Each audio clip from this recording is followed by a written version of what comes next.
What is going on, everybody, in IDP Fantasy Football land? Welcome to the Shoot the Gap podcast, hosted by myself and Justin Taylor. Tonight we have Steve Hungarter, a.k.a. at IDP Hunter on X, a.k.a. Twitter. We're talking AFC East. Last hour, it was Fourth and Frames. We had the AFC East on offense. Well, now we get the AFC East divisional preview on defense. JT, are you ready for this? Let's do it.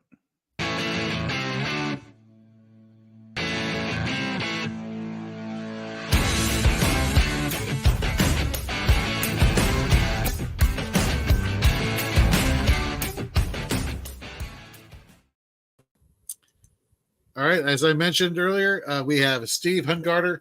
Man, dude, we were talking just before we went live, like, just the timing of trying to figure out ways we could finally get together on a pod. Super excited to have you on. For those who are unaware of IDP Hunter here, you can find him on X, like I said. Last year, top 4 Fantasy Pros ECR ranker for IDP. Dude, that is. Congratulations. That is no small feat right there. You can find his written work over at Fantasy Six Pack. I appreciate that. Yeah, absolutely, man. You can find his written work at Fantasy Six Pack and RPO Network. Leo and the guys over there, and Joe Bond at Fantasy Six Pack. Great people, great brands. Definitely recommend you go check out Steve's work as well as all the work there on Fantasy Six Pack and RPO. And a recent FSWA inductee. Congratulations, man. That is fantastic. He is the host of the IDP Hunter podcast, as well as the RPO football show, which you can find on YouTube and wherever you listen to podcasts. Steve, welcome to Shoot the Gap. Thank you so much. I appreciate having me on. I am humble. And what better way to do in the middle of the night, 3 dudes talking about football in the middle of the off season? I mean, can you not have a better night than this? Yeah, seriously. It is. You got to love it. We are, training camp is not too far away. And next thing you know, we're going to be talking about all sorts of players that we may be very well talking about in today's episode. Like, I'll name drop here. Somebody like a Cole Bishop, which we'll get to in a little bit here. But we got some people in the chat. Let's give them some shout outs here. Jamie, what is going on? He says, oh, I know that guy, Steve. So he says, Steve is my go-to IDP ranker when I'm not watching Fantasy Frames. You know what?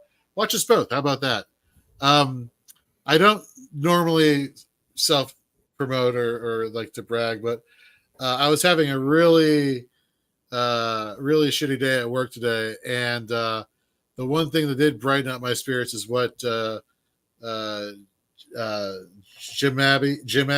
7946. I apologize for butchering your name.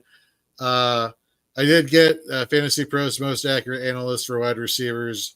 Wideouts. This guy can do it all. He can do it all. I was pumped. I saw you on there. I was like, man, look at Jorge dominating the wide receivers. He can do IDP offense and defense. You're basically the Travis Hunter of fantasy sports. You can do offense and defense. You just dominate on both sides of the ball. I love it. Thank you very much for everybody who's reached out. Definitely needed it today, and it was an honor to see that. What's up, Mace? What's going on, fellow? Another IDP guy. Yeah, that's right. Exactly. They're just migrating in the middle of the night. They're like werewolves. They come out. Hey, IDP guys got to stay up late. That's just the way it works. That's how it works. That's right. We're not. Hey, we're the late show. We're the late show. Yeah. We're not the Dave Letterman. We're not the Leno. We're the early Conan. We're the late guys that everybody's got to get into. Then you kind of know you're like, I got something special. Do you guys watch Conan late night? Like, man, IDP. That's where we're at. I love it. To ride Jorge's coattails on that though. Like, I didn't start podcasting till last year. I think. I mean, I've been playing IDP since 2004, just to show you my age. But I mean, I didn't start podcasting, and this is a great way to make friends. In this space, this content. Meet other people, meet interesting minds, compare notes, kind of what we're going to do tonight. My rankings may be different here, so forth. So whenever you're having a bad day, Jorge, please call me, call Mace, call Jamie, call JT. Let's make this thing work. Let's make this industry grow, Dude, you are speaking my language. Are you going by any chance to the Fantasy Football Expo? I am, and you will see me, my friend, because I am in the alternate chair for the Kings Classic. So I'll be right next to you. I don't have a shirt. I'm not a cool guy. I'll just be like where the water fountain is, getting the Gatorades with my pom poms. You know what I mean? So I love it. I'll be there. Well, we hope to see you there, and I hope to see you at the IDP panel, which we'll be sponsoring again. Just having all the we are really a brother and sisterhood of fantasy football. It's a small niche IDP, but you know what? God damn it, we love it so much, and we think you will too. Good. Let's see here. We got a question here from Jamie. I'm going to throw it up here, but I'm going to ask you, Steve, just to hold off answering it, because we will get to that answer later on in the show. So, Jamie, if you didn't, trying to jump the gun here on us already, just coming with the guns, come with the bullets. Yeah. Just hang on, Jamie. Keep watching, and you'll get your answer. I promise you. Okay. So let's get into it. Let's talk about the AFC East. Let's talk about the Buffalo Bills circling the wagons here on the defensive side of the ball. We're going to talk to you about the defensive linemen / edge rushers, linebackers, predominantly inside linebackers, middle linebackers, and defensive backs, which could either be cornerbacks or safeties, that we feel that you should be rostering for your IDP leagues this coming season, as well as players that maybe you want to stash because there's so much upside. Again, it's team dependent, but let's get into this. And so basically, it is the Steve and JT show, and so let's toss it to our guest here, Steve. Let's talk about the defensive line for the Buffalo Bills. Who are you liking?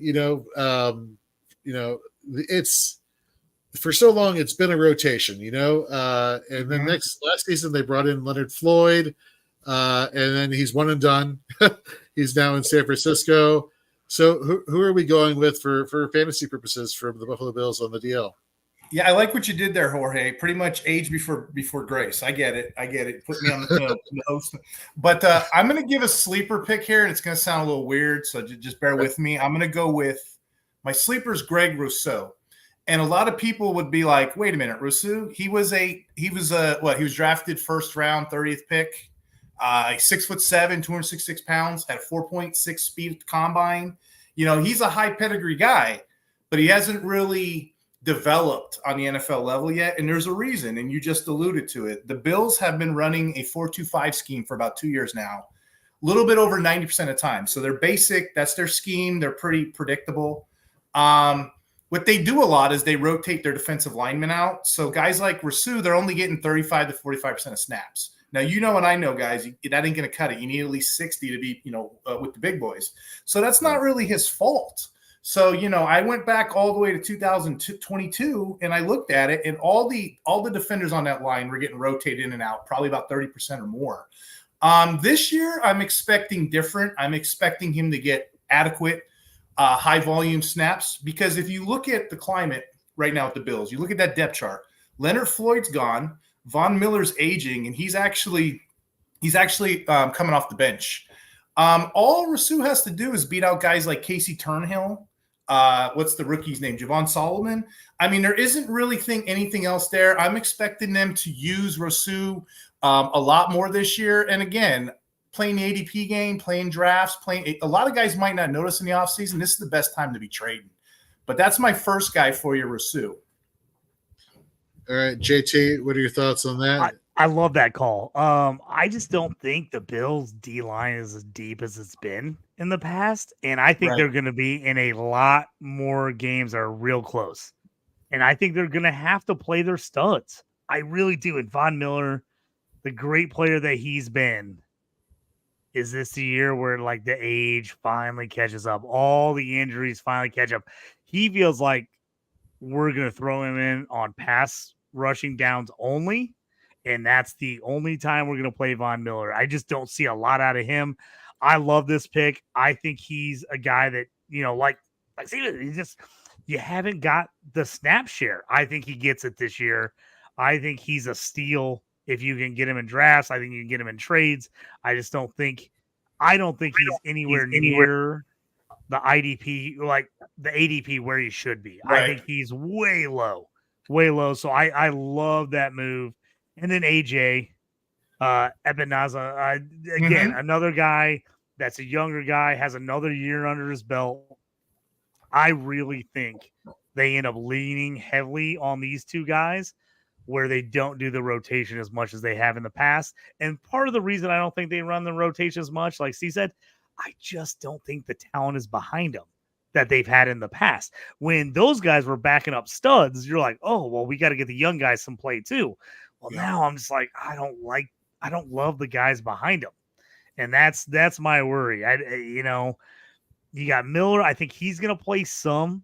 I also wouldn't be surprised to see them put him in and take out a D tackle in some pass rushing downs, or if they go dime, maybe get Von Miller in there for a little pass rushing. But I can't see him playing more than 50% of snaps. So I like these two defensive ends for the Bills.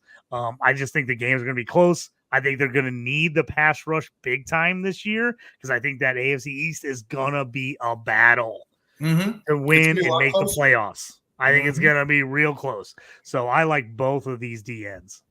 And then, I'll throw Ed Oliver in there too. I mean, he had 9.5 sacks last year, right? He stepped his game up. Both of those two guys, throw your guy in there too. They're going to have to step up because Leonard Floyd left town with his 10.5 sacks. JT, it sounds like you're like me. You like to get sleepers on DL so we can spend our premium picks, build our roster on linebackers. This is the way to do it. And any one of those guys, depending on where you draft them, that's value to me. Yeah, if you're missing out on those like high-end guys, these are the guys I want to look at that second tier, third tier even, where I'm like, okay, I missed out on these other guys. These are some guys I can bring in. They're, like you said, trade fodder, like guys that haven't put up huge stats. Maybe you can get them for a decent price. And I love Ed Oliver in a defensive tackle league. So if you're in a league that has defensive tackle, I'm all over Ed Oliver in that in an MFL defensive tackle start league. Any guy that gets 8+ sacks as a D tackle, I'm all over. Playing a lot of the zero tech too, 0 and 1 tech. I mean, that's hard to do. And Rosu's a name. A lot of people aren't keying on that right now. I mean, probably by the time the season starts, but you can probably get him. Peanuts a dime. A dime.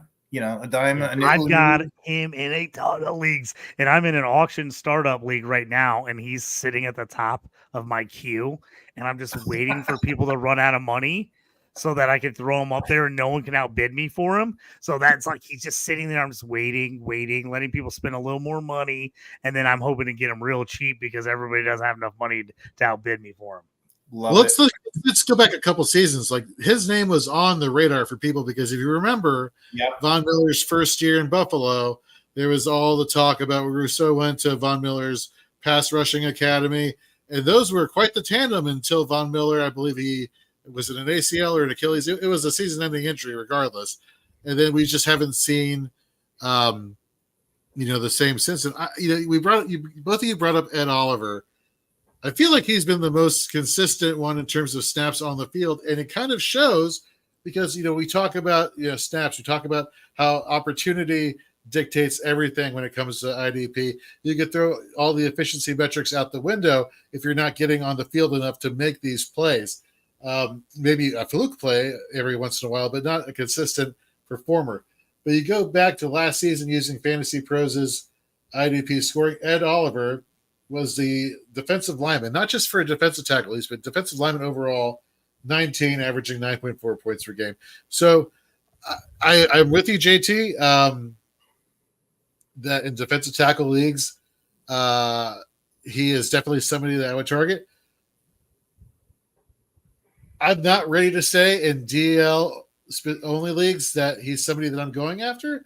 But if I'm looking for if it was a sleeper league, like you're saying, if it's a sleeper DL like linebacker combined league, Ed Oliver for me, I don't know if I'd have him on my roster. It would be like if it's a deep league, maybe. But yeah, if I'm in a sleeper where it's no defensive tackle, there's like maybe 4 or 5 defensive tackles I'm putting on my roster in a DL league, a sleeper DL league. But in defensive tackle leagues, I love them because there's, you're going to get like those high 6, 7 guys at D tackle that are really going to make a difference for your team.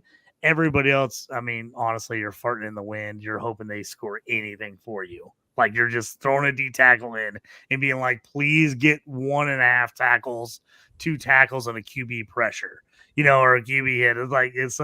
It's like outside those top end guys. So I like Oliver, but like you said, Jorge, in a DL league, no defensive tackle starter, he's questionable whether he's rostable for me. Going back to what Jorge said about Von Miller, he actually had that injury in 2022 when he tore his ACL. It cost him all last year. He was slow because of it. What did he have? Like 2 or 3? He had 0 sacks last year. I mean, come on, like it slowed him down a lot. So really, if you want to play the ADP game too, Von Miller is free right now, and he's coming off of 2 years of doing nothing because of it. So, again, he's a bit older for me. I think Rousseau's going to be the alpha on that squad, and I think they're going to need him to play more snaps than ever before. So that's what I chase. I chase snaps with those guys, snaps and volume. Absolutely. All right. Well, Steve, let's stay with you, and let's go to the linebacker position here. Terrell Bernard, Matt Milano. What are we doing here for IDP? It depends. A lot of people think Milano's dead. I mean, I don't really have much say with him. I'll play him. If I have him, I'll play him. But Bernard's your guy here. Bernard stepped up last year. Bernard is what did he have? 143 tackles last year. Now, again, I'm expecting a little bit of regression, especially with the healthy Matt Milano. But both those guys are playable depending on what your format is. But with Bernard, where's he going right now? I don't even know. He's a top 10. I don't know if I would take him right there, but some people will, and I'm not knocking it. But I think they're going to need him a lot this year. So Bernard first, Milano second for me. Same with you, JT. Yeah, I agree with him completely. If I get Milano, I'm not afraid to play him. He's a guy I'm like, if I can get him on my roster as a backup linebacker in case something happens or he starts playing well. Bernard, I like him. I don't have hardly any of them. And the only reason is I think he's going higher than I'm willing to pay for him right now because of what he did last year. I'm just not sure he can repeat that. I still think he's good, but I just think a lot of his production last year was injuries. So many guys were hurt on the Bills defense. He basically had to make all the plays. So I still like him. I'm not sure the talent is what the production was last year. I'm not sure he's really as good as production was last year. And that worries me a little bit. Yeah, right. Roger's that. Well, let's talk about a position here now for the Buffalo Bills that there's a little bit of concern here. Things kind of got turned upside down here at the defensive back position. No more Jordan Poyer, no more Micah Hyde. Enter Taylor Rapp. Enter Mike Edwards, and then enter Cole Bishop, the rookie here. Steve, tell the people why people should be paying attention to Cole Bishop. Well, first, with the Bills in general, the Bills they were ranked 7th in passing defense last year. I think they gave up like 196.6. There's a lot of turnover there. And what I'm excited about watching preseason, I like watching games for position battles. I like to see what goes on here. We'll go with the rookie here, Cole Bishop, right? He was a top rookie last year. He was a Pac-12 all-conference honorable mention. He had 54 tackles. Then the next year, Bishop was once again a Pac-12 all-conference. So he's consistent at doing it. He led the team with 84 tackles last year, 6 tackles for a loss and 1 interception. So, I mean, all he's got to do is beat out the names you just said. I mean, that's feasible. I mean, Taylor Rapp was coming off the bench last year too, So, I mean, it's feasible. A lot of these defensive backs in IDP, these rookies that we're seeing this year, they all landed. I wasn't that thrilled with the defensive back class, but they all sort of landed in great landing spot positions where they both can grow. And probably the top of my list is Cole Bishop. I've got to say the same thing. I got to go with him. I'm like, the same thing. A lot of these safeties, especially, went to like damn near perfect situations where all pros left. Like all pro players left the team. All Pro Bowlers left the team, and they're stepping in. I tell you what, I was like trying to decide where I was at Bishop pre-draft, and then I like Tyler Newman, and then didn't put up the greatest combine numbers, though I still think he's going to be a really good defensive back. And you'll talk about him at another section, but him going and replacing Xavier McKinney is damn near perfect for him there for the Giants. I thought the same thing for Bishop. When Bishop went and got second round draft capital and you got Jordan Poyer gone, I was like, on that Bishop note, went way up for me. He had 101 tackles last year on a bad year, 67 solos. So somebody's going to get that volume, to your point. Mm-hmm. And so that Bishop went way up my boards. So in rookie IDP drafts, he was one of the biggest steals for me. He was dropping in all my rookie IDP drafts. I was getting him anywhere from depending on how many rounds your draft is. I got him in a couple leagues in the 5th round, which was our last round. In a couple leagues, I have 7-round rookie drafts with IDP, and I got him in the 7th round, and I was pumped because I was like, he could start right now for me as a 7th round rookie.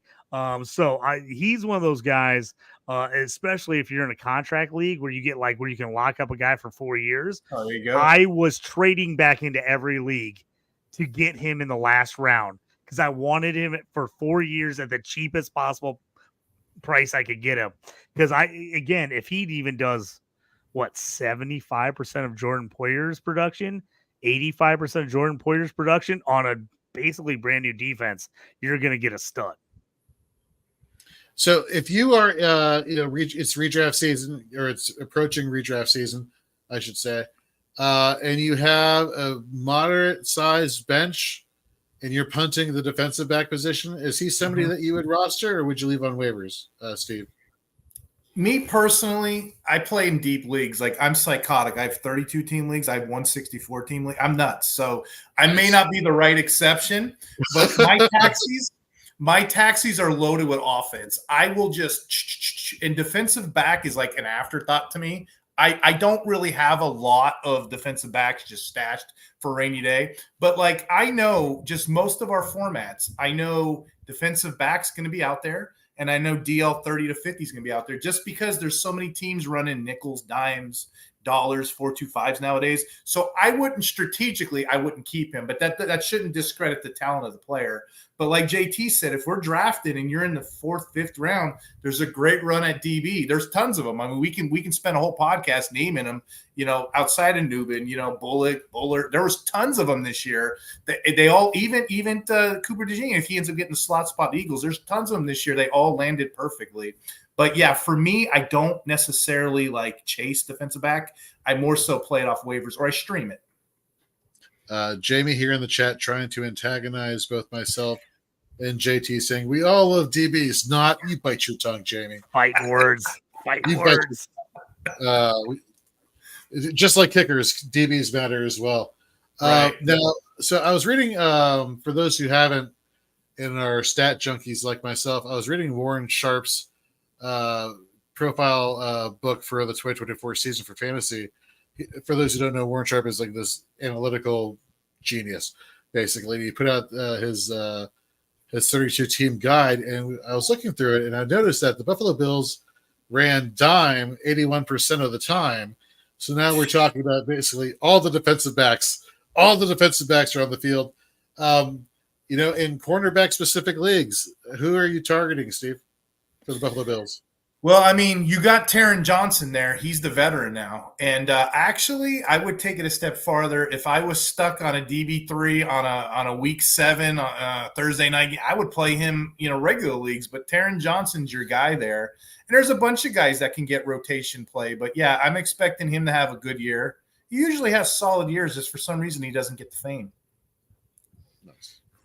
You echo the sentiments there, JT? Yep, absolutely. Same.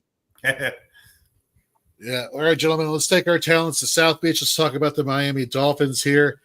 Man, last hour on Fourth and Frames, we were talking about the Dolphins that are must busts and maybes.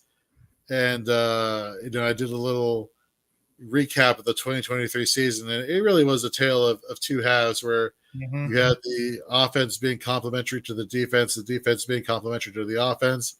And then the day after Thanksgiving, Jalen Phillips, the Baltimore game. Oh, that hurt me.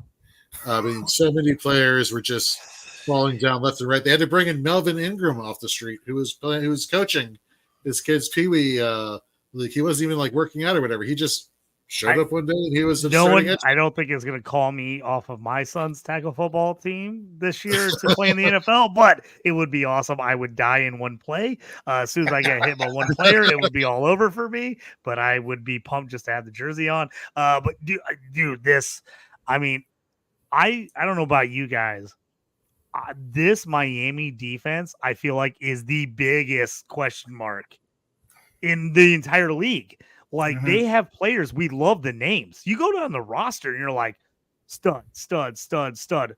New guy, new guy, new guy, new guy. Injury, coming off injury, coming off injury. It's like the whole freaking defense. And so it's like, I can't decide if this Miami defense is going to end up being amazing, middle of the road, or absolutely terrible, because all new guys in a new system, all coming off injury, great names. But it's like, I don't know about you guys in your drafts in Dynasty League. I'm not sure what to do with all these guys. So Mace in the chat just dropped the question of questions here. Chop Robinson, edge rusher, Penn State. Steve,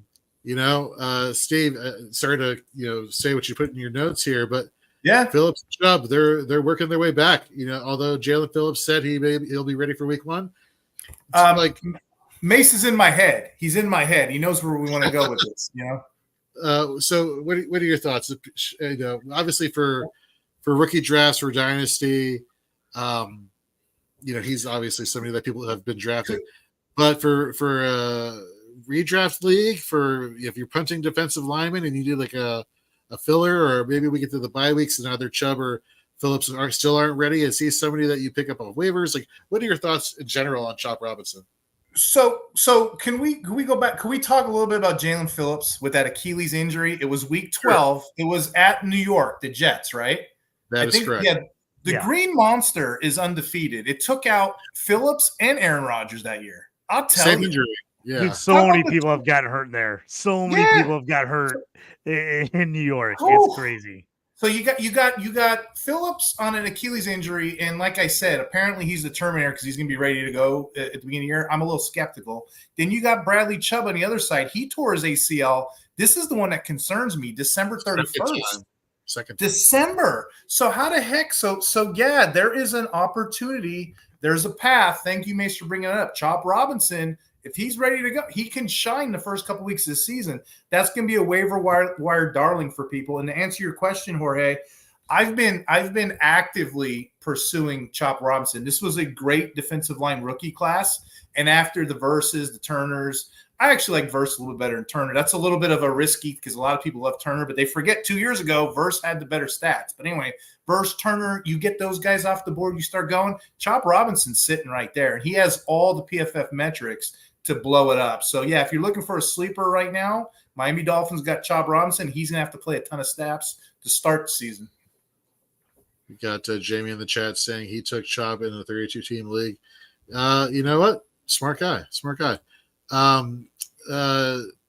let's go back to you. Who else, as far as defensive linemen, should people be paying attention to? Well, let me back up for a second.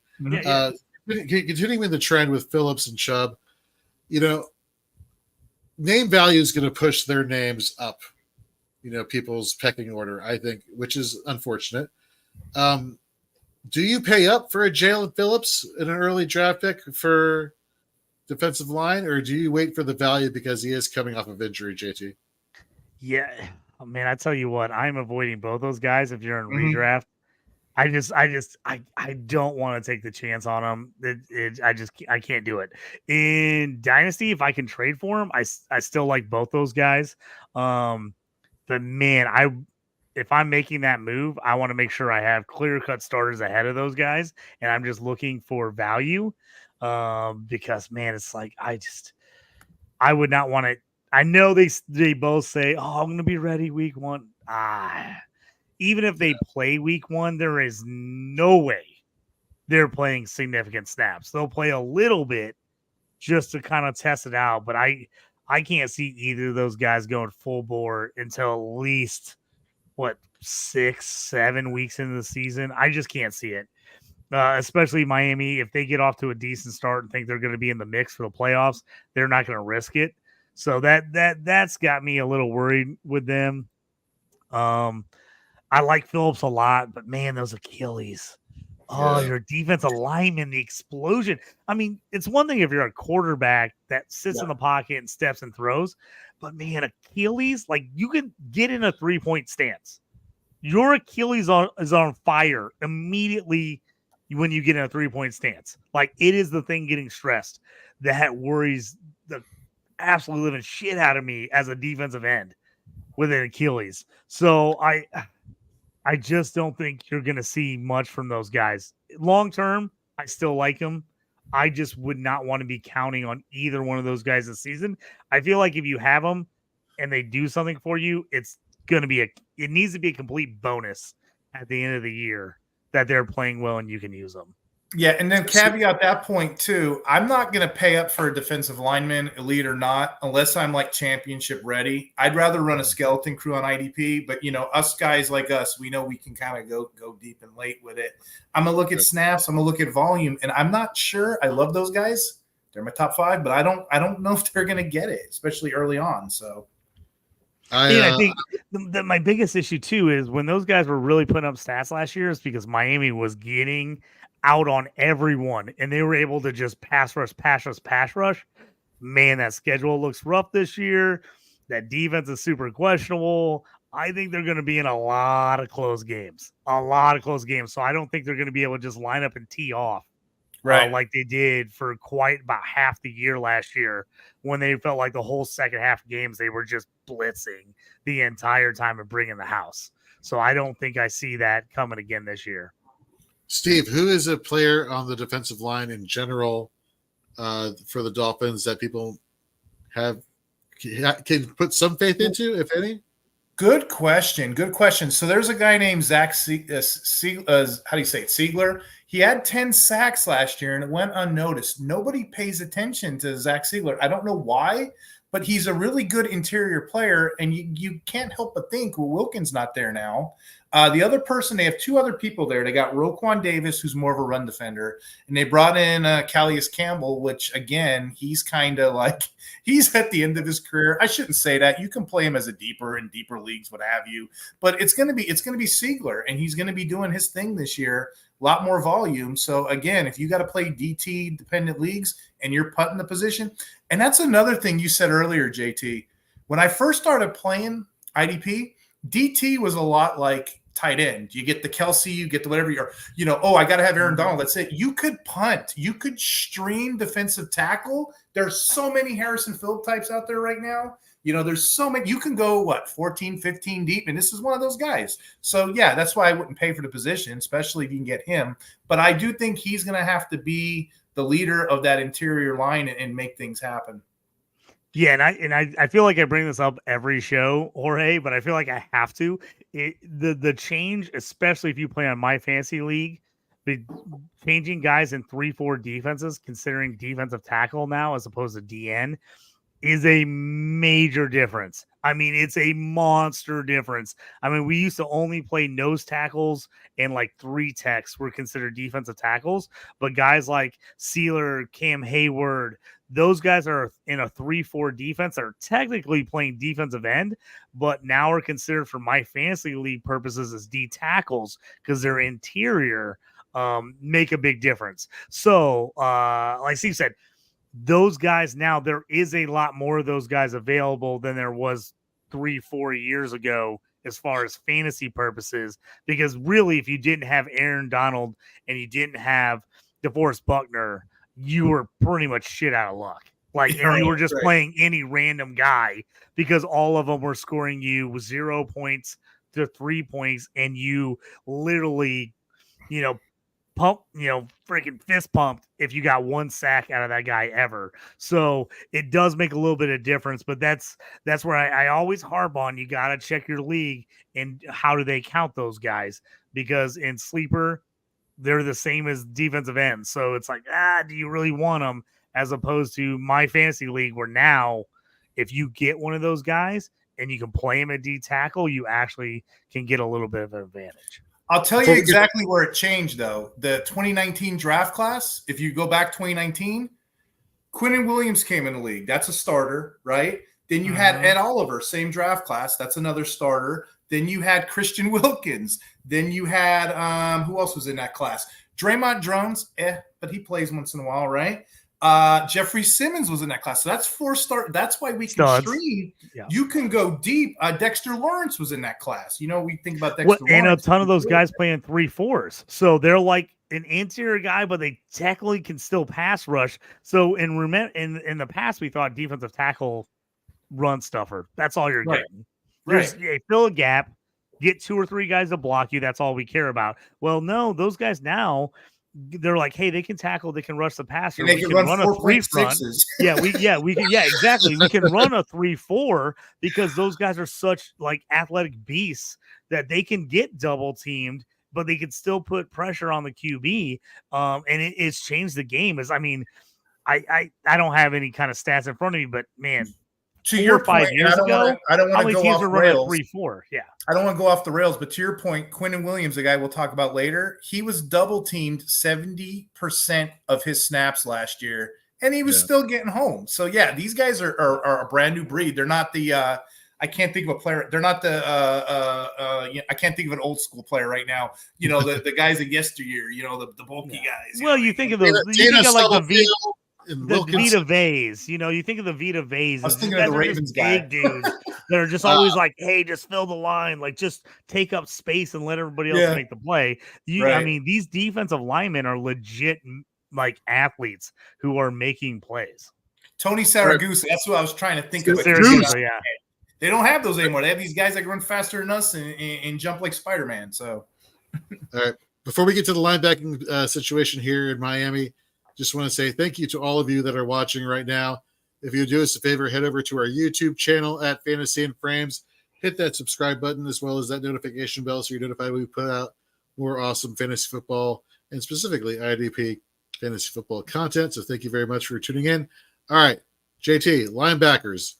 Jordan before we jump into linebackers, do you want to put up that Jamie's comment there about defensive tackles, and I'll answer it real fast about these? Yes. Yeah. So Jamie, this is something that's come up when a lot of people ask me that I'm getting into IDP. Sleeper does not have a defensive tackle position. There is none. It is D line, and so what they've done is if you're an outside linebacker in a 3-4, you're considered a D line /LB, which means you really want to take outside linebackers that rush the passer. You don't want to be taking defensive linemen. So outside of a handful of guys, you really want to be taking those edge rushers. Defensive tackle, as far as sleeper is concerned, unless it's, old school Aaron Donald or DeForest Buckner, you really don't want to be taking any interior D linemen in sleeper leagues at all. Jamie would like MFL. He'd love it because you can got guys like Autry. You can move to DT, DN. Autry's a great defensive tackle to play in those leagues. Yeah, exactly. Steve, what are your thoughts on this question by AJ here on the chat? Is Quinnen Williams on the decline coming off of a bad year? So that's a good question, actually. That's like a misnomer. That's kind of misleading. Let's pick that apart. Was he really coming off a bad year? To the untrained eye, you might think so. But when you look at his 2022, when he had those 13 sacks, and you look at his poor 2023 when he had 5.5 sacks, let's match it up, okay?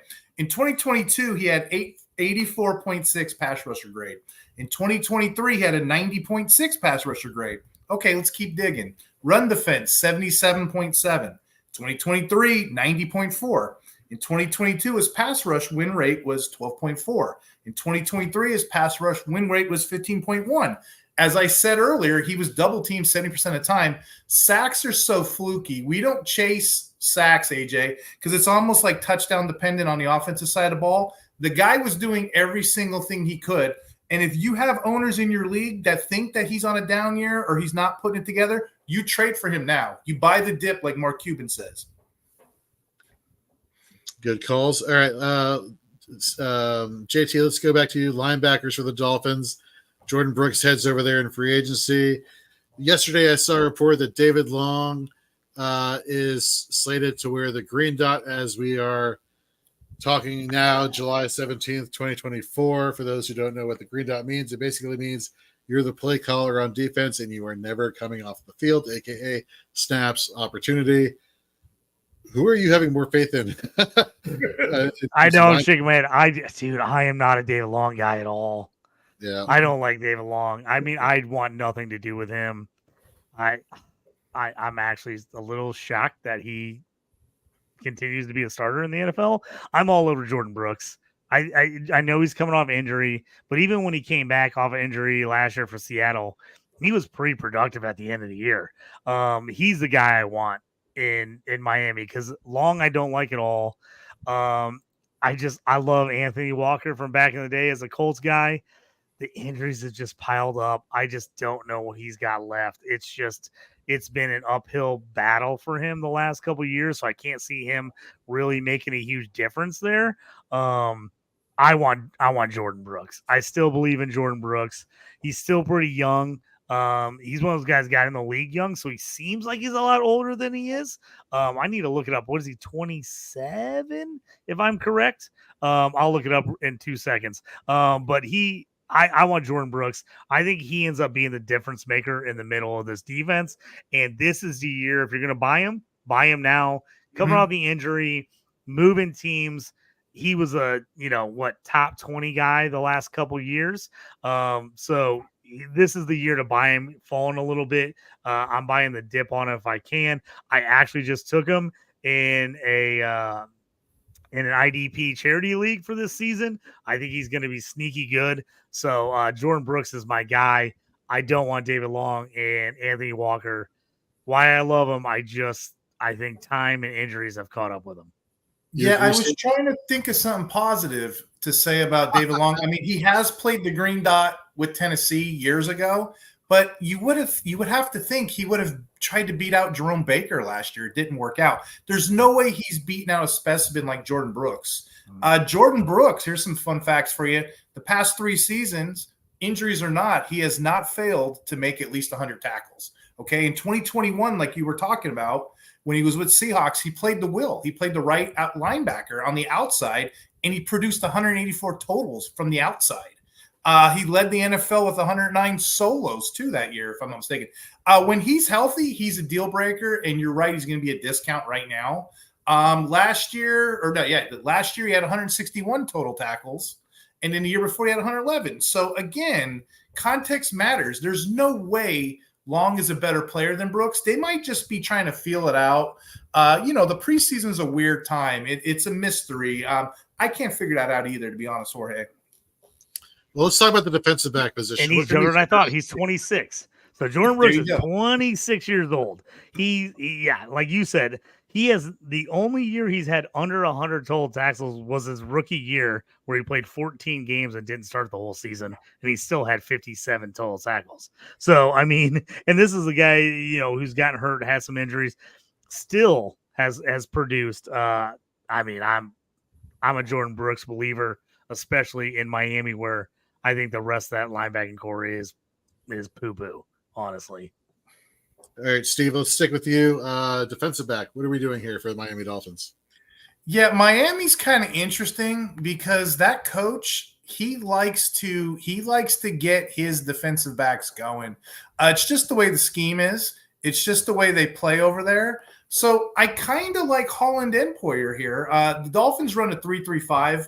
Defensive coordinator Weaver, he likes to get all of those guys going. So, expect a trio of safeties platoon in the field. I guess I would take Holland first and I would take Poyer second, but I expect both of those guys in the mix for some pretty good production. Very nice. We do have a question here from Jamie. If you had to pick between Anthony Walker or Shaq Barrett, who would you pick, Steve?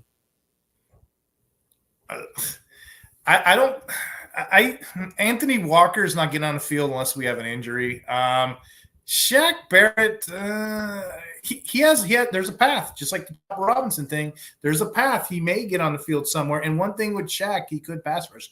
There was talk last year that he was playing really well last year around this time in the preseason for Tampa Bay. So if with a gun to my head, I think I would go Shaq. I'm All right. Shaq. I'm Shaq with you on this. All right, let's go to New York. Let's talk about the defensive line. We talked about you did a good job there, Steve, talking about what is success versus what do we count as successful, what do we not count as successful, in reference to Quinnen Williams. I'm expecting him to return to 2 years ago form in terms of sack production, just because of Hassan Reddick now being there. Now you have an edge rusher where you're forcing this offensive line to spread out a little bit more. You're getting more one-on-one opportunities with these defensive linemen and offensive linemen. So I'm actually a lot higher on Quinnen Williams than I was definitely before the Hassan Reddick signing. What are your thoughts there? Hassan Reddick, he's a great player. Don't get me wrong. He had 11 sacks in the last 4 seasons. He is right. He's not signed in camp. I don't know what's going on there. I have this True. weird conspiracy. I'm trying to work it in my head between Jermaine Johnson, Will McDonald, Hassan Reddick. Somebody's going to be without. I can't figure it out right now. I know Hassan Reddick had 557 pass rushes last year. I don't see him getting that. There's going to be a rotation, but I do see him a healthy 55 to 60%. So I still have him highly valued in IDP. I just expect a little bit of regression. So kind of like the Buffalo Bills situation where it's just too much of a rotation to find some kind of consistency. Yeah. It's the new Buffalo Bills. Now, again, I'm trying to just that. Let's look at that defensive line in general. Jermaine Johnson, 2022 went to Pro Bowl. Okay, 55 tackles, 7.5 sacks. That's 5 more than his rookie year. So they're going to play him. Will McDonald, high opportunity, high rookie draft pick. They're going to get him on the field. They just cleared a path for him with Bryce Huff gone. You know what I mean? So I don't know where Reddick and all of them fit. I'm not excited either way. I can see all 3 of them cannibalizing their potential all around. You're right. It's going to be a crowded rotation of sorts, but those guys are all like studs. You know what I mean? But I'm not. Now I have friends of mine that are going out of their way to draft Reddick and Johnson. I'm not.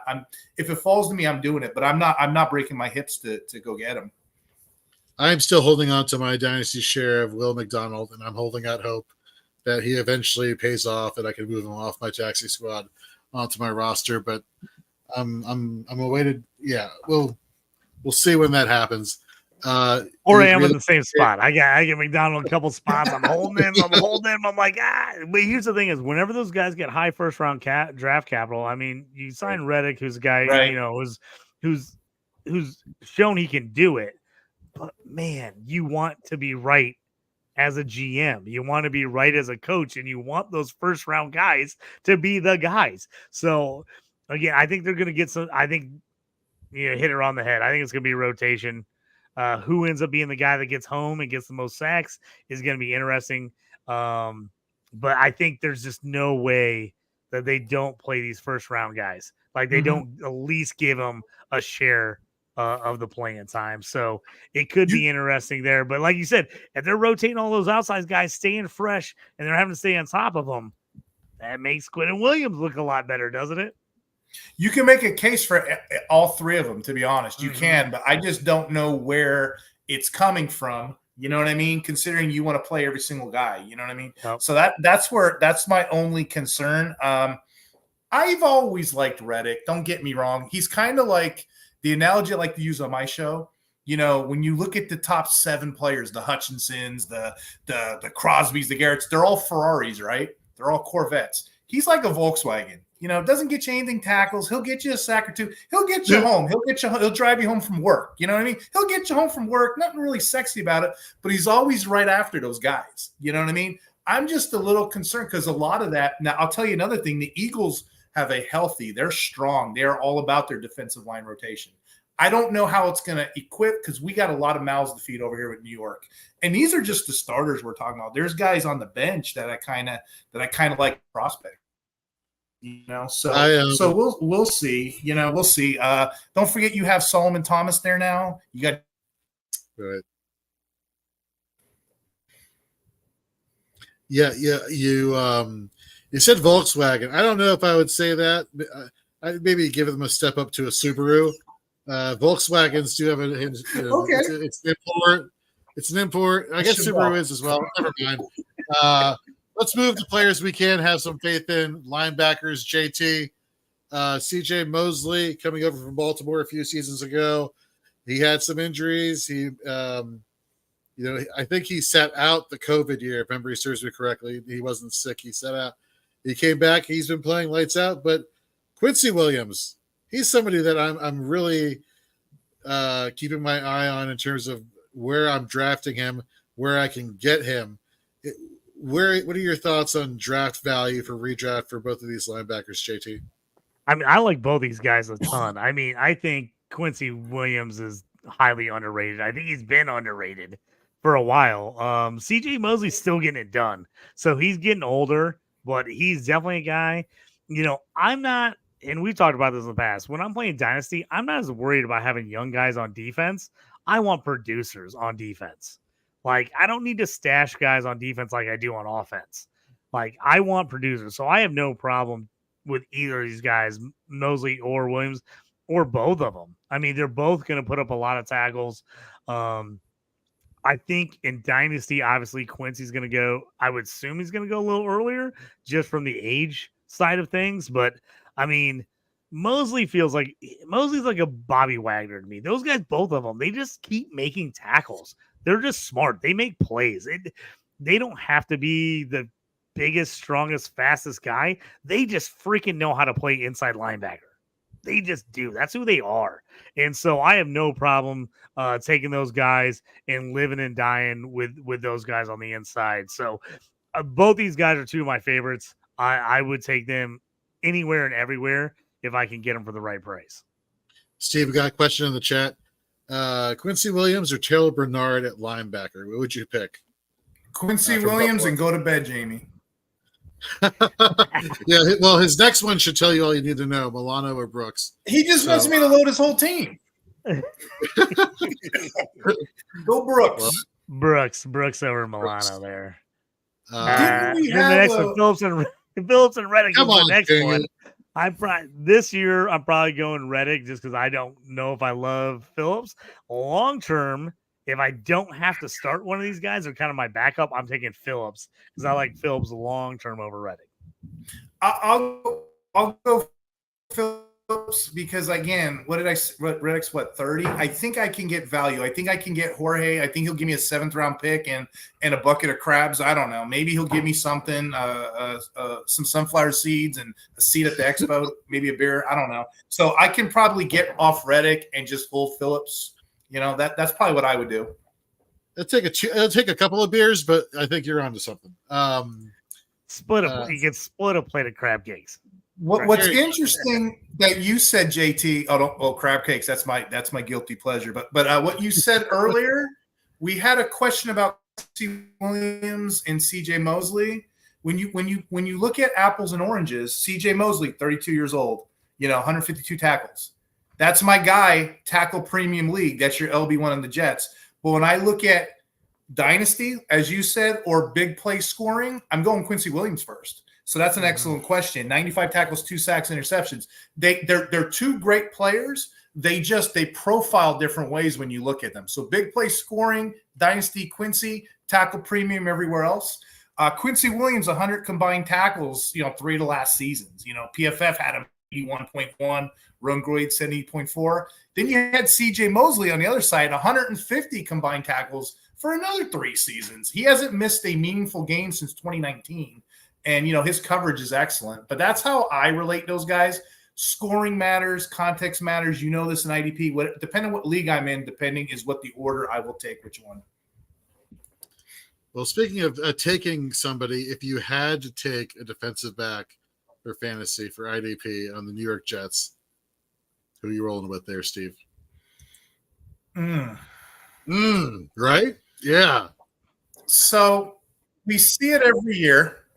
They call this the DJ Reed rule, okay? Every year you'll see somebody, and some jackass is going to take a Sauce Gardner. And you know what? I was in an expert draft, and the guy did it. I don't even want to tell him because he's probably listening. Anyway, they'll take a Sauce Gardner, and I'll sit there like, I'll wait 3, 4, 5 rounds later, and I'll go DJ Reed, who's going to get all the tackles, all the pass deflections, all the stuff on the other side. That's how IDP 101 is played. There's nothing wrong with them safeties. They're good. And you know what? A compliment to the Jets. This is what? A reoccurring year. All 4 are coming back. So they're in the rotation. But yeah, if I had to play a guy, and I've done that in a couple spots, late rounds, I'll take a DJ Reed and see what I can do. Would you take DJ Reed over Chuck Clark? Chuck Clark had a couple of years in him. So, that's another sleeper you can probably punt late and get him too. Would I take Reed over Clark? That's a good question. I guess context matters. If I'm in a pass deflection league, 8 points, whatever, yeah, I'll go Reed. But if I got a tackle premium, maybe Clark will be the guy. It all depends with those two, honestly. Sure. Same note, DJ Reed rule. We didn't talk about cornerbacks with the Dolphins. I want the guy on the other side of Jalen Ramsey. You know what I mean? Jalen Ramsey's not going to be touched. So who is that? Coder. There's 2 guys that are in position. It's a Coder, and then there's another guy. Is it Kyle Fuller, I think's there now?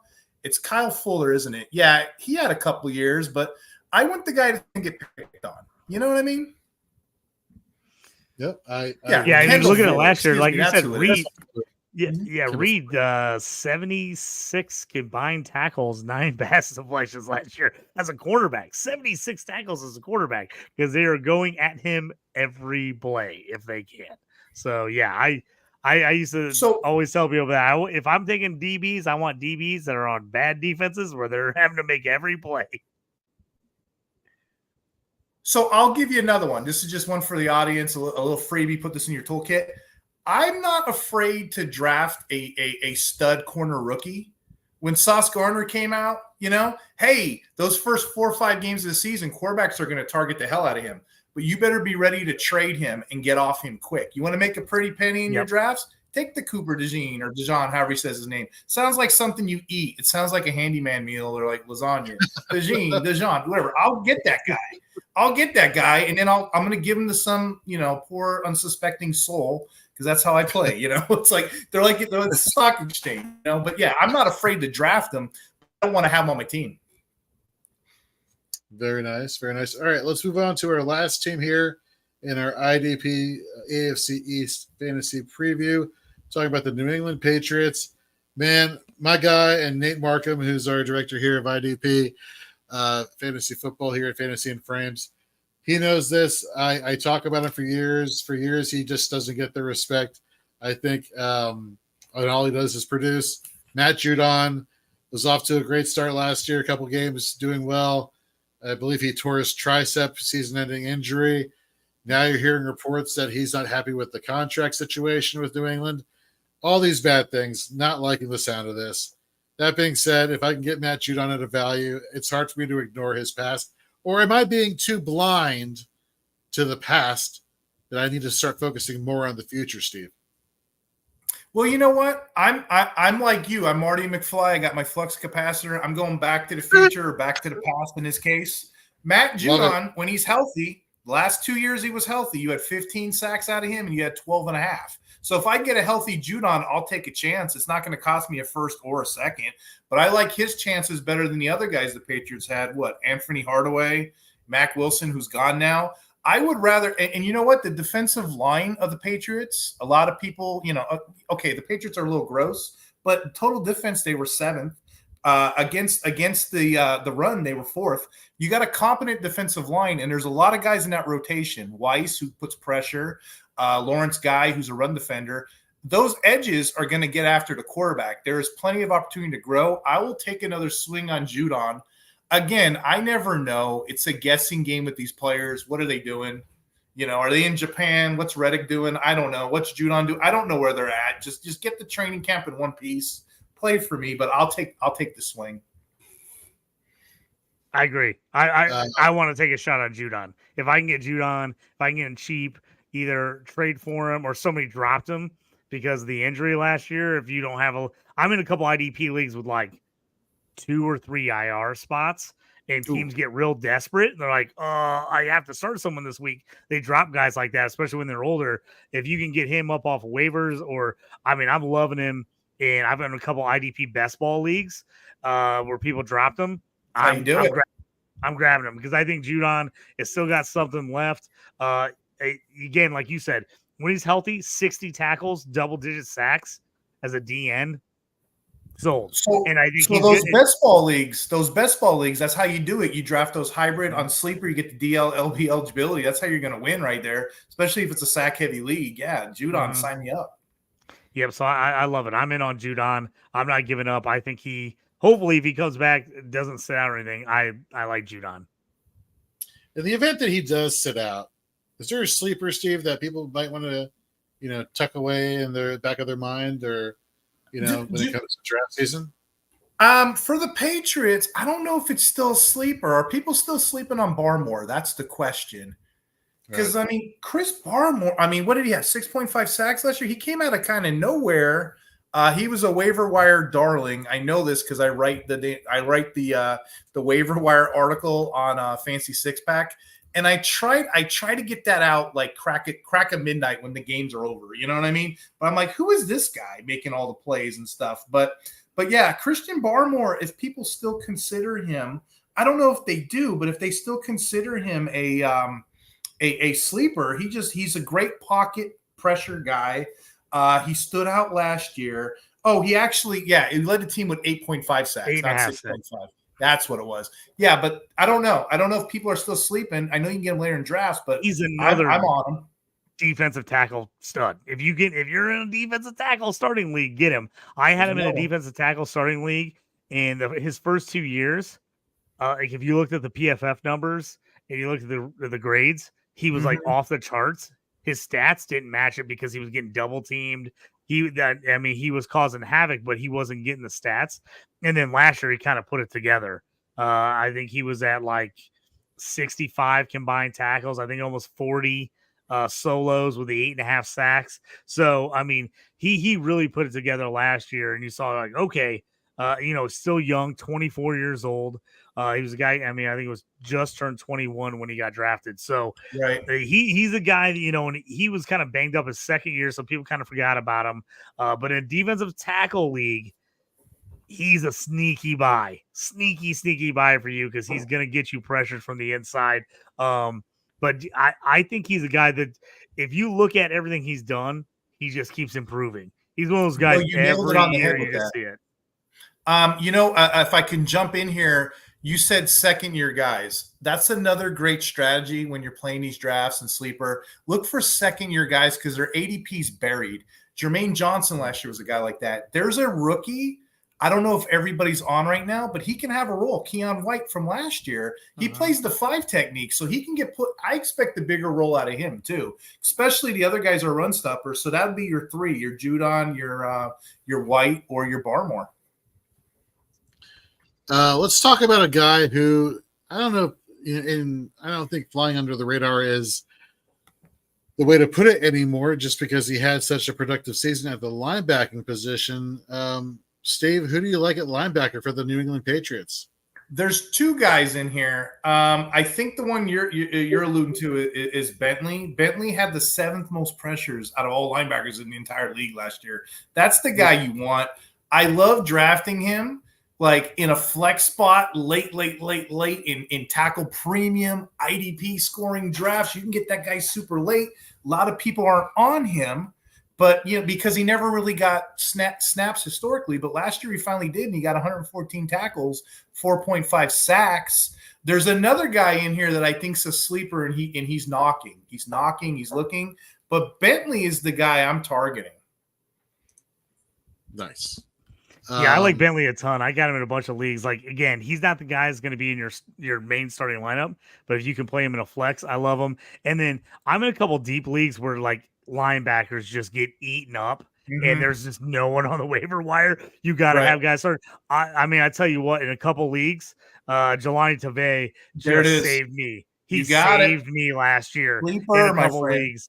I went and got. I was like, I'm searching the waiver wire before the season started. I was like, who's going to possibly start at linebacker? Because I was like, I had so many linebacker injuries. I'm like, who could I pick up? And I grabbed him right before the year. Originally, he was starting off. He was like, I don't know. He was like my 6th linebacker in my lineup. I ended up starting him every week, and he ended up being helping me a ton. And I think what you said with Bentley and him both, The Patriots are going to be in trouble this year. That's a tough division. They obviously have the least amount of talent. They're going to have to play real aggressive on defense. So I think I could see them bringing a lot of linebacker pressure. I'm with you. I like a lot of trivia, so I'm like a fun fact kind of nerd with that kind of stuff. I just tweeted this the other day with Jelani Tavai. PFF had him the 4th highest graded linebacker last year. He finished last season with 111 tackles. That's a sleeper screaming for your audience to pick this guy up late in drafts because nobody's really tracking that name. So it's so cool that you brought him on. But yeah, steady the better. He should be getting snaps along with Bentley. And don't forget the Patriots. Well, actually, hold on. I got 2 points here. Don't forget Bill Belichick was the coach last year. So if you're getting play with Bill Belichick, you know what you're doing, right? But this year, you got a brand new coach in there, a brand new regime. These guys should have to get run because they're trying to figure out who they are, who their identity is. So both of those guys are guys I'm keying in on. And they didn't go get anyone else to compete with them. I mean, those guys should be coming in as the starters.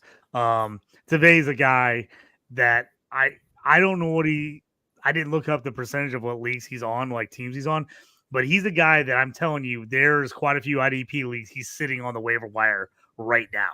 So if you have a team in a dynasty that hasn't had a waiver wire run, if you're one of those leagues that like, hey, kind of shut down waivers for the summer and you kind of do it right when the season starts in August, he's a guy I'd be searching through my list. And Bentley, because I had a couple. Talk about that. That's like my pet peeve. I don't know why leagues shut down during the summer. Like why? Or obviously why? I'm a one sport guy. I got nothing to do. Let me make that trade. Maybe I'm right. I play every league, so I'm like on the outside. I play hockey. I play baseball. I got to get in there. You got to set me up. I do all that. We'll get you in there. But so what I do in a couple of my leagues, just because I have some guys that are like, hey, I need a little bit of time. Instead of doing a weekly waiver, what I do is I do the first Wednesday of every month in the summer. We do a waiver wire run, fab run. So it's like, so guys can set it up whenever they think about it. And it's not like they got to worry about, oh, I wasn't paying attention. I was on vacation. Like I missed all that. Like we do once a month. I do one in June, one in July, one in August, right to start the year. And then I give you right till like a week before the season. I make roster cuts down. This is another thing I'm big about, especially in IDP league.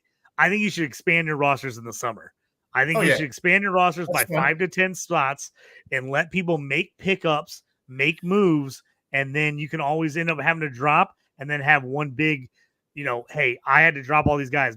Bam, one big free agency right before the season starts. I'm showing my age again. I have a 15-year-old. No. It's 16 now. 16-year-old Dynasty League. Bunch of dudes. And it's so funny watching these guys grow up. Some of them don't know what the hell they're doing. Some know what they're doing. Some are, but it's so fun watching these guys grow up. Cause like we had a guy who was he was a high school kid. This is, 16 years ago. He's making 97 trades in the offseason. I was like, what are you doing? Now he's like an adult. He's in college. He does podcast. I'm like, that's so neat to see people grow and learn. But I need something in the offseason to keep me busy. I will argue, Jorge, I probably play more in the offseason setting up that team before. Sure. I don't want the trade Dynasty should be. I don't want the trade calculators ruining it for me. I don't like the trade calculators. Oh, this says this. I don't care what it says. It's a robot. I'm a human being. Tell me what, I don't know. So trading's the fun part of all of this. Absolutely. I mean, if you're not if you're not in it all the way, what the hell are you doing? You know what I mean? JT, speaking of what are we doing? What are we doing with defensive backs here on the New England Patriots? Well, I'm going to go back to Mr. IDP Hunter's thought with the Jets. Here's a guy I want this year. I want Christian Gonzalez. Hurt last year, off to a great start out of Oregon, fell in the draft. I mean, absolutely some people had him as the number 1 DB. He ended up falling to the Patriots mid-teens. Got off to a great start. I had him a couple teams. I actually was playing him. Got hurt, missed the rest of the year. Well, now he's opposite Jonathan Jones, a veteran. I think teams are going to come out and test Christian Gonzalez. So here's another fun fact. So he's the guy I want to go to. So he's like tricky in me. Yeah, bring it up. I want to hear it. I want to hear Gonzalez played 100% of snaps last season, and he averaged like 4 tackles a pass deflection. I mean, that's a guy right there. If you're looking for snap count, he's not going anywhere. So Yeah, he's a guy I love in cornerback leagues. If you got to start a cornerback, Christian Gonzalez right now is cheap. I mean, nobody's taking him. You can get him whenever you feel like taking him. So he's the guy I love.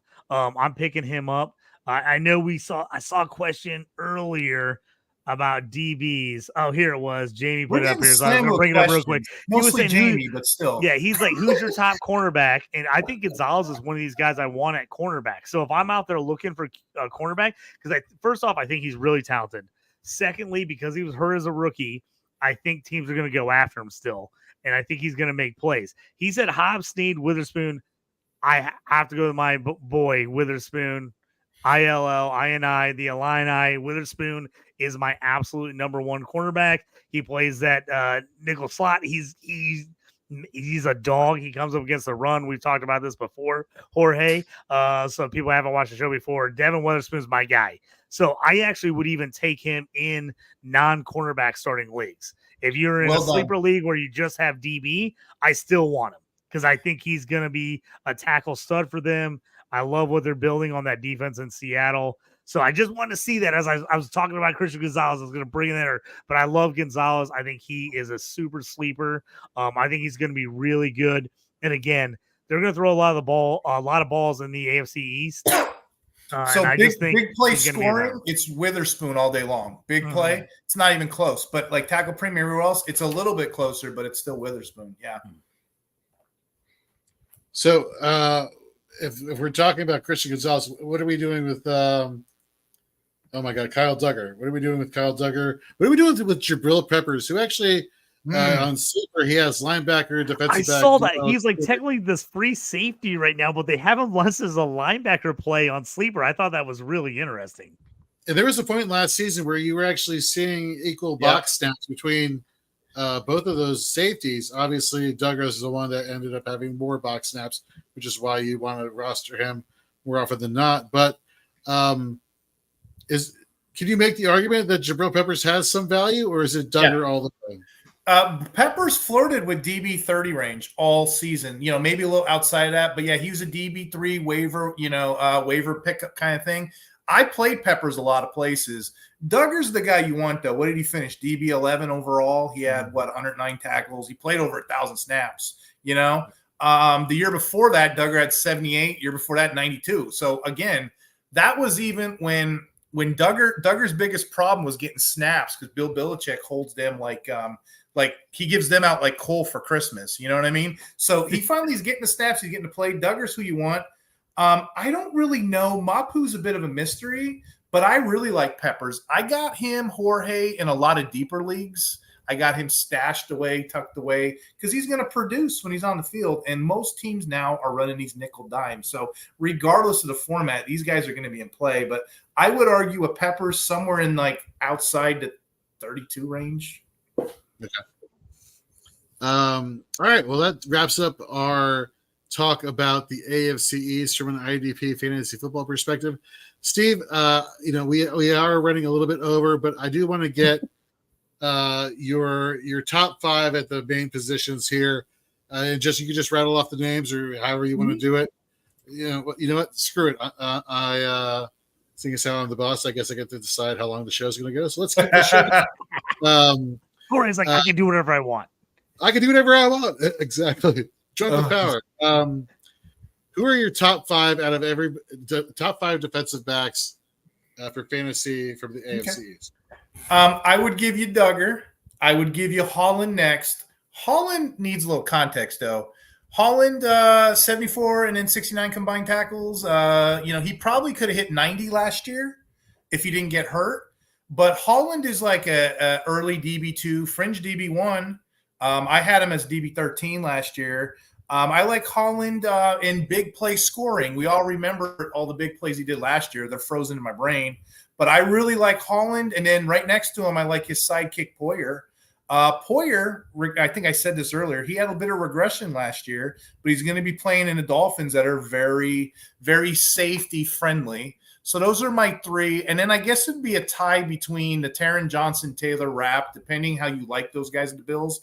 They're going to benefit from playing major snaps on the 7th ranked passing defense. So those are my top five, probably in that order. I'm going to save defensive line for last, but let's go into your top 5 linebackers in the AFC East. Okay, linebacker, the first 3 are pretty straightforward to me. I got CJ Mosley 1, Quincy Wilson 2, Terrell Bernard. Once we start getting here, we get a little bit more murky. I got Jordan Brooks, and I'm banking on a healthy year. We said everything about him earlier, which is great. And then for my 5th one, you can make an argument for a lot of guys. You can make an argument for the Bentleys, to this, to that. I still got Matt Milano. He's old. He's steady. He's like mom's meatloaf. You don't want it for dinner. It's not sexy, but it'll get you through the day. It'll get you through work the next day. It's leftovers. I'm okay with leftovers here. Damn it! Now it's like 11:45, and now you have me craving some meatloaf. Mom, meatloaf. Now, let's now the meatloaf now. I said that quote one time, and my girlfriend's daughter thought I was insane. Mom's she was meatloaf. like, "Why is he talking about meatloaf? What is he talking about, Mom?" And I was like, "Just me quoting movies." She's like, "Never mind, it's from a movie." She's like, "I do that on my show when she it comes was up so the confused. like, she was so confused again. She thought I was crazy. She's like, "Why is he talking about meatloaf right now?" All right, Steve, lay us on the defensive lineman. Who do we like 1 through 5? Yeah, this is a bit dirty. I'm going to take a shower after this list because I don't even like it, and I made the list. I feel bad about this. I mean, I put Jalen Phillips number 1, just because he's a freak, but I don't even know if he's going to play, to be honest. And then number 2's Reddick. I know you guys like Reddick. I don't know. We'll see. It's great. He'll have a healthy snap count. My 3rd one is Quinnen Williams for all the metrics I said earlier. And then I got my guy, Greg Rousseau. And then the 5th one, again, another injured guy because I'm not creative. I put Bradley Chubb. Now, if you want some honorable mentions, we can put the Patriot guys in there. We can put Judon, and we can put Barmore in there. But yeah, I don't really know what to call with those Dolphin players. So forgive me if they're hurt before week 1, but that's when they play, they're great. That's what they have. They have edges. Dude, I feel like this is the all like we don't know division. Like a ton of talent, but all the best talent is coming off an injury. And so we're like, okay, Judon, you got Brooks, you got Chubb, you got Phillips. It's like, well, I really like all those guys, but like, who are they going to be this year? And how long is it going to take them to get to 100%? So that's, I think, the biggest issue with this division is like all the guys we love, and you're like, that guy's a stud. You're like, oh, he's coming off injury. Like, what is it going to look like this year with that guy? And so then you're like looking at the secondary guys, and you're like, oh, those guys aren't quite as sexy, but like they're not hurt. Like, so you're like, should I take them earlier? So I think this division defensively is really up in the air because so many of the studs in this entire division are all coming off injury or are older players. So it's kind of interesting that way. Yeah, when you guys asked me to come on, I'm like, I hate the AFC East. If you thought I had notes for this one, I have like dictionaries. I have Pictionaries for all the other divisions. I'm like, shit, I'll give it a go. But I got so many mysteries. It's like Carmen Sandiego over here, Oh, I love the references. What a reference. That's so true. So Jamie put something in the chat that I want to use to round out the show. We need more IDP Hunter on Fantasy and Frame Show. Dude, we got to get you on more. I'm down. You guys will have me. I need a home. Yeah, I would love to come on. You guys are great. Thank you for having me. No, I'm glad we can hook this up. I know we've been talking for months trying to get you on the show. I felt like such an a-hole because I'm like, I got this. I know how it is, man. We're all busy. I'm just pumped we got you on. Yeah.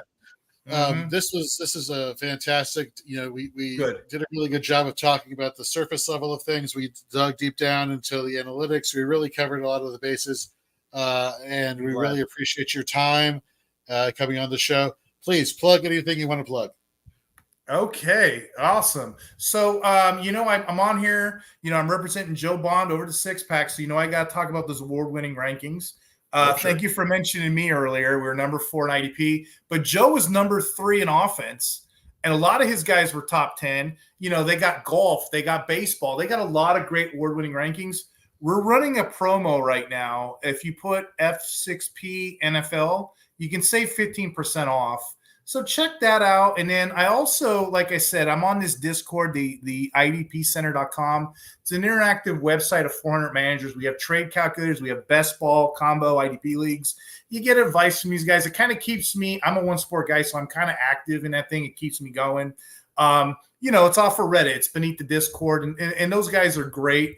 Jorge, I think you appreciate this. Back in the day when there were websites – and where everything was on websites. I mean, I think all that was out here was Gary Davenport. I'm like tuning in to him. People went away from that. It's all apps, Discord. So this IDP Center, we're bringing back the websites, and it just gives us a place to vent and talk, especially the middle of the night. The kids are in bed, the family's away. It's just a bunch of brothers talking about football. How cool is that?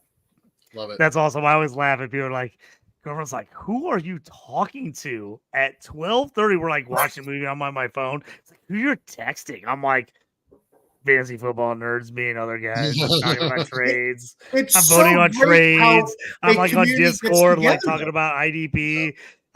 She's like, what are you doing over there? Are you sexting someone? I'm like, no, I'm talking about fantasy football. Jorge, I think me and you have a mutual friend. He will ask us fantasy advice from Serbia. I think it's the same guy. It's about Peter. There it is. Yeah. And I didn't even know it was him. Old Peter condensed a dense playbook. And I'm like, what is that? Middle of the night. Just people just message you, talking to you. Yeah. It's the best part. That's the middle of the night. I'm talking to everybody in Europe. Like I'm in all these Discords talking to all the guys from like England and Ireland. They're like, who's up? I'm like, I'm up at like 2 a.m., 3 a.m. I'm like, oh, what do you think about this? I'm always on there talking to people. Peter is great. I just got him in a C2C league with me. He's never been in one and wanted to get in a college league. So we just got all set up. I think our draft's in like a week. So yeah, Peter's a great guy. We just got him in that league. I'm gonna have to turn you on to this, JT. There's a league. It's a 32-team league, but they're all from different countries. Right? Mace put me on it. These guys are in the chat and they're speaking African. I don't know Swahili. You have to translate it, and they're talking about trading players. It's ridiculous. It's ridiculous the length and the growth and the views and the people that come together with this thing. So again, thank you for having me come on, because like I said, it's a brotherhood, it's a friendship. I've been playing for years, and I just took a shot at this analyst thing. It's been great. Well, that's how crazy fantasy football has gotten, that you take a purely American sport and it's all over the world. I mean, I'm in leagues with guys from Australia, and, like everywhere. So it's crazy how American football has everybody has gotten involved in it. I just love it. I cover every sport. I watch every sport, but football is my absolute favorite sport of all time. Steve, I'm looking forward to having a few beverages. We learned a lot with this podcast. We did. I'm looking forward to having a few beverages with you in Canton. That should be a lot of fun. Anytime you guys want me on the show, let me know. Yes, absolutely. JT, anything you want to plug? Just check me out here. If you're looking for my rankings, they're on DLF, my top 150. I got my rookie rankings in case you're one of those leagues that are drafting a little bit late for IDP. I got my rookie rankings up there and why I like the guys I like. Always feel free to hit me up at JT Orange. I'll answer questions, whatever else you got going on there. So hit me up there. And then always Commissioner Evaluation Podcast, me and John McGlynn, also here on Fantasy and Frames, and then my stew with JT Brew. I know people are like, oh, you haven't had a show in a while. I've been on everybody else's show, and I'm trying to crank up because I do a lot more gambling podcasts and stuff during the season. So I've been in so many drafts. So yeah, just check me out on those places. And then always love being here on Shoot the Gap on Wednesdays with you, Jorge, talking IDP, which I just saw spark my heart for IDP. Like, I started a league with none of my friends are like, what are you talking about? I'm like, get in this IDP league. They're like, what? I'm like, I'm starting when you're getting in it. I don't care. And I convinced all these people to get in it. And they're like, this is my favorite league. And that's my favorite part. They're like, I love this league. I'm like, great. That's what it's all about. If I can make one more comment before we leave. Yeah, Jorge is going to appreciate this one. So if Quinnen Williams was reading Mark Twain, he would say the reports of his death are greatly exaggerated. We got so many sleepers. We gave the audience so much stuff for free tonight. Hopefully you get good views on this. And I'll see you guys next time. Just let me know. Like I said, I'm here. Absolutely. And of course, you can head over to fantasyandframes.com. Check out our IDP rankings for offense, for redraft and dynasty. Have a few more IDP dynasty target profiles coming out. Then, of course, we're going to hit you with some redraft targets for you to pay attention to heading into redraft season. Thank you very much, everybody who's been tuning in on all our social media channels. Please follow us and subscribe at Fantasy and Frames. Thank you very much, Steve. Again, we'll have you on soon. JT, as always, it's been a pleasure. I'm Jorge. We'll catch you next week.